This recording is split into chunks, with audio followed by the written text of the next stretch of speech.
আজি মাঘ মাহৰ 1 তাৰিখ আৰু ৰাতিপুৱাৰ পৰা আৰম্ভ হৈ গ'ল মোৰ পিঠা বনোৱা কাম ভাপত দিয়া পিঠা মই দুই ধৰণে বনালো এটা হল কাপত দি কুকাৰৰ হুইসেলত কাপত বহাই এনেকৈ পিঠাটো বনালো কেনেকুৱা হৈছে বাৰু জনাবচোন সেইখন কিন্তু ধুনিয়া হৈছে নহয়নে দেখিবলৈ আৰু খাবলৈও ভাল হৈছে যেনিবা যদিও পিঠা বনাব নাজানো তথাপি মই এক্সপেৰিমেন্ট কৰি বহুত ভাল পাওঁ জানেনে পিঠাখন বনোৱাৰ আৰম্ভণিতে অকমান গণ্ডগোল হৈ গৈছিল আৰু আপোনালোকক সেই গণ্ডগোলখিনি নেদেখালো কিন্তু ভালখিনিহে দেখুৱালো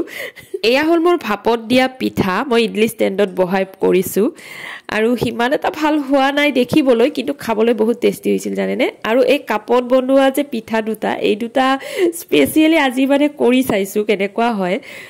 আজি কিন্তু মই সাকসেস হৈছো পিঠা বনোৱাত আকৌ এদিন বনাম হিদিনাখন আপোনালোকক দেখুৱাম কেনেকৈ বনাও এইবাৰ ৰেডি হৈছো নামদলক আদৰিবলৈ আৰু মাঘ বিহুৰ প্ৰথম দিনাখন আমাৰ ইয়াত এনেদৰে ঘৰে ঘৰে নামদল আহে আৰু গৃহস্থক আশীৰ্বাদ দিয়ে